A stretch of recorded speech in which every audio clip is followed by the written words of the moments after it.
présenter un article qui est Vote blanc, comment est-il reconnu en France? C'est un article qui a été écrit par Julien Gégaud, qui a été publié dans le magazine La Montagne le 13 octobre 2021.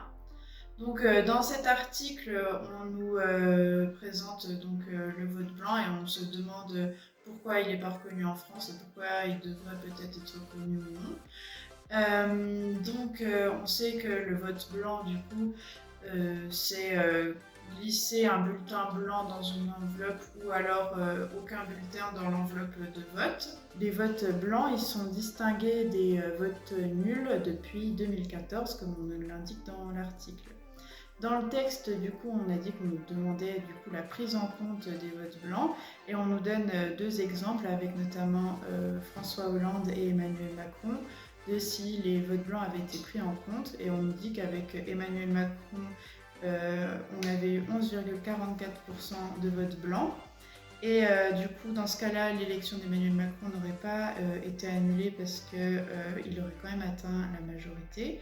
Mais avec François Hollande, du coup, il y avait 5,80% de votes blancs. Du coup, il n'aurait pas eu la majorité, il n'aurait pas pu être élu. Donc ensuite, je vais vous présenter les points de vue. Donc on a des points de vue explicites. Donc comme point de vue explicite, on a les Français. Donc on le retrouve dans un sondage réalisé par OpinionWay après élection présidentielle de 2017. On a vu qu'il y avait 82% des Français qui étaient favorables à une reconnaissance totale du vote blanc. Et aussi dans un autre sondage de IFOP, réalisé cette fois avant les élections, il y avait 86% des Français qui voulaient la reconnaissance du vote blanc. On a également en point de vue explicite Sarah El Haïr, qui est secrétaire d'État de la jeunesse, qui dans une note remise à Emmanuel Macron préconise la prise en compte du vote blanc pour lutter notamment contre l'abstention des jeunes. On a également Jean Lassalle, en point de vue explicite, qui est député des Pyrénées-Atlantiques et qui avait déposé une proposition de loi pour une véritable reconnaissance du vote blanc. Et du coup, on a également un quatrième point de vue explicite qui est la commission des lois constitutionnelles, car on nous dit qu'ils ont rejeté du coup cette proposition de loi qu'avait fait Jean Lassalle. Ensuite, on retrouve les points de vue implicites. Donc, en point de vue implicite, on a également les électeurs qui, dans le texte, semblent avoir une volonté de prise en compte des votes blancs. On retrouve également les candidats et partis politiques qui, pour la prise en compte des votes blancs, du coup, il y aurait un changement au niveau notamment de la politique, des résultats, s'il y avait une prise en compte des votes blancs qui pourrait entraîner un changement de comment se passeraient les élections. Et on a également Emmanuel Macron, car on nous dit que du coup, la secrétaire d'État de la jeunesse a fait une proposition à Emmanuel Macron pour la prise en compte du vote blanc et on ne nous indique pas du coup de réponse de la part d'Emmanuel Macron qui pourrait donc, nous pouvons supposer, être opposé à la prise en compte du vote blanc. Ensuite, on a du coup quelques questions qui vont se soulever sur ce texte. La signification du vote blanc pour les électeurs est-elle la même que celle du vote nul, malgré les différences techniques entre les deux? On peut aussi également avoir quelle serait la légitimité des personnes élues si la prise en compte du vote blanc se fait au cours d'un mandat. Ou encore, que faire si aucun candidat n'a la majorité absolue en prenant en compte les votes blancs? Est-ce qu'il faudrait recommencer un vote, accepter de nouveaux candidats? Ou encore, le vote blanc doit-il être reconnu dans toutes les élections ou seulement à certaines échelles? Donc du coup, est-ce que ça pourrait être seulement pour les élections municipales, pour les élections des députés, pour les présidentielles, pour les référendums? Et du coup, on va chercher à trouver quelques solutions pour la reconnaissance du vote blanc. Il faudrait qu'on puisse réfléchir pour la prise en compte du vote blanc, comment il pourrait être mis en place avec les difficultés qu'il pourrait soulever. Il faudrait donc pouvoir définir des textes de loi précisant les conditions de prise en compte du vote blanc selon les pourcentages, selon les votes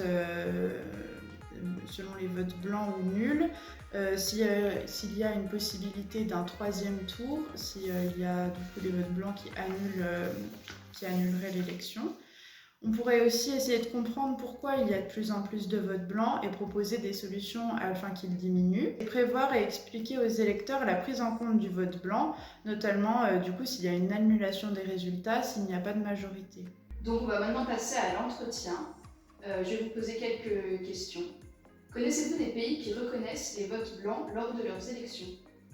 Oui, je connais deux pays. Donc il y a la Suède. Alors la Suède, ils prennent en compte le vote blanc seulement pour certains types, on va dire, d'élections, comme par exemple le référendum.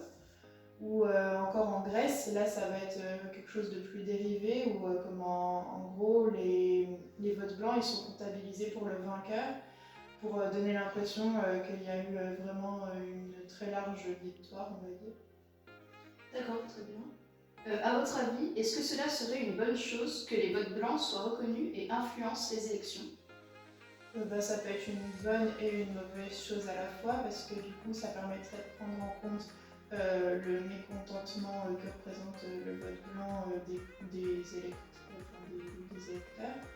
Mais en même temps, du coup, on aurait quelques difficultés sur comment est-ce que le vote blanc pourrait être pris en compte, parce que si ça annule les élections, comment est-ce qu'on ferait? Est-ce qu'on ferait une autre élection?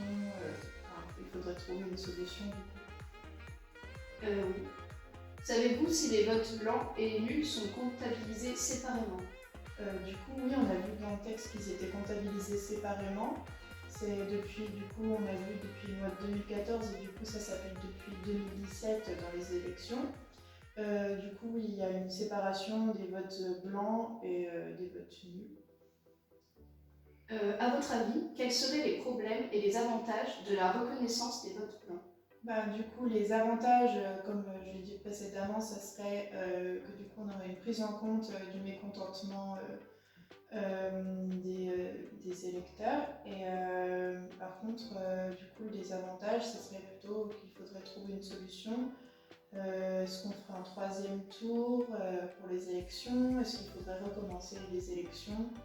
Il faudrait trouver une solution. Êtes-vous d'accord avec la note de la secrétaire d'État à la jeunesse? La reconnaissance du vote blanc peut-elle aider à diminuer le taux d'abstention chez les jeunes? Il faudrait déjà comprendre pourquoi les jeunes, il y a un fort taux d'abstention chez les jeunes. Savoir si c'est plutôt, est-ce qu'ils ont en quelque sorte la flemme d'aller voter? Est-ce que c'est plutôt, ils ont un manque de connaissances sur les candidats et leur programme? Ou alors, justement, ils ont un mécontentement face aux candidats proposés, aux programmes proposés. Et du coup, là, la prise en compte du vote blanc serait intéressante. Très bien, l'entretien est terminé. Merci.